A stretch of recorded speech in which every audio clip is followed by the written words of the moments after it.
La Palestine est séparée en deux. Tu as la bande de Gaza puis la Cisjordanie.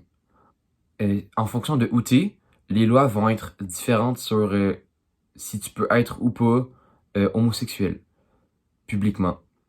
En 1936, quand la Palestine était encore un seul pays et que les Britanniques contrôlaient cette région, ils ont mis en place une loi que si tu étais homosexuel publiquement, tu te prenais 10 ans de prison. Depuis, la Cisjordanie s'est fait annexer par la Jordanie.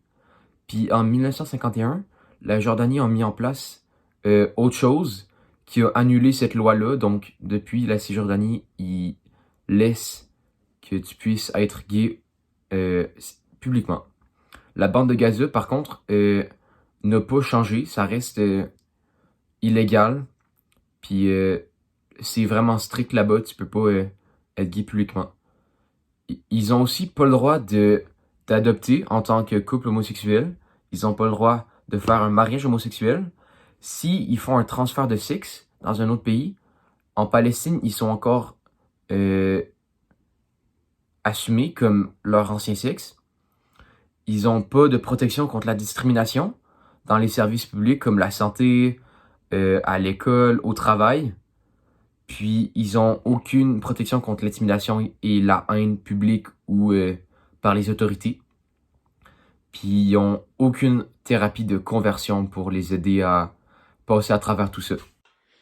Maintenant, on va parler de choses un peu plus sérieux, c'est-à-dire les violences faites envers la communauté LGBTQ en Palestine. Celles-ci prennent diverses formes telles que les violences physiques, psychologiques ou sexuelles. Ça a évidemment des répercussions considérables sur la santé en général, mais surtout sur la santé mentale de toute la communauté LGBTQ en Palestine. Malheureusement, les violences ne proviennent pas uniquement de la société environnante, mais aussi des autorités en elles-mêmes. En effet, dans certains endroits, être gay peut te conduire à une peine de prison de plus de 10 ans, voire même la peine de mort. Prenons l'exemple de Ahmed Abou, un homme homosexuel vivant en Cisjordanie, où l'homosexualité n'est pas criminalisée. Pour échapper aux menaces de ses voisins, il avait décidé de quitter son voyage natal, Hebron, pour finalement fuir en Israël, où il attendait une réponse pour sa demande d'asile au Canada.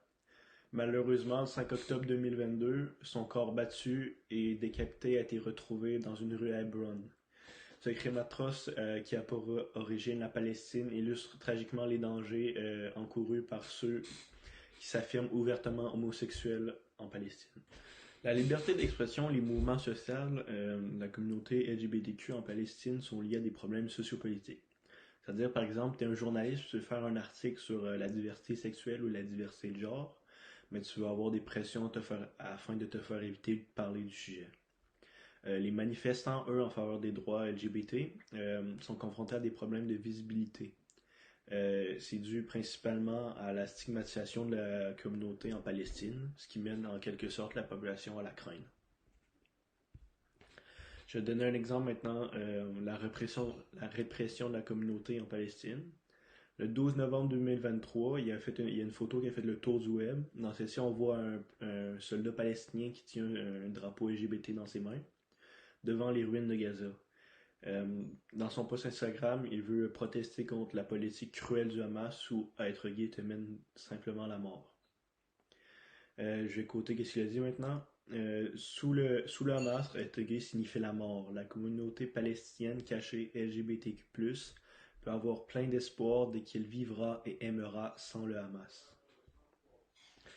Un autre exemple, c'est en août 2019, l'autorité palestinienne a interdit au groupe LGBTQ+, palestinien AEQUAS de continuer ses activités de protestation en Cisjordanie.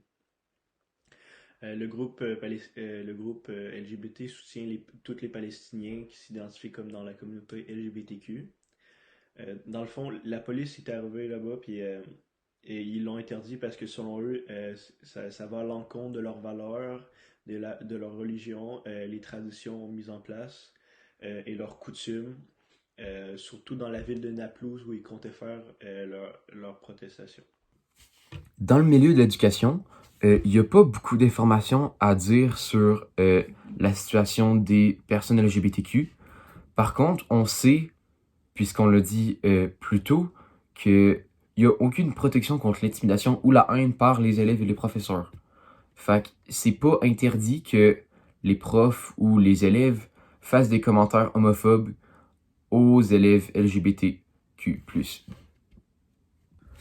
La représentation médiatique du groupe LGBTQ+, c'est surtout des événements qui font parler ou qui font réagir. Malheureusement, ça va être juste des événements où les médias peuvent se faire beaucoup d'argent parce que ça fait parler, ça fait réagir, puis c'est controversé surtout. Il y a comme le militant qui a brandi un drapeau LGBTQ+, devant des ruines après un bombardement, ou l'homosexuel qui s'est fait décapiter à Hébron parce qu'il s'était affirmé comme homosexuel publiquement. Les nouvelles sur le groupe LGBTQ+, ne changent pas beaucoup parce qu'en Palestine, et surtout dans la bande de Gaza, le groupe est mal vu par non seulement la société, mais aussi les autorités. C'est ce qu'on appelle de la double oppression. Sinon, aucune loi permet aux groupes LGBTQ+, de revendiquer leurs droits par des manifestations ou des messages ou des actions. Donc, c'est illégal partout, surtout dans la bande de Gaza. Puis, on espère que ça va s'améliorer en leur faveur, parce que leur situation, c'est vraiment négligeable, puis ça devrait s'améliorer.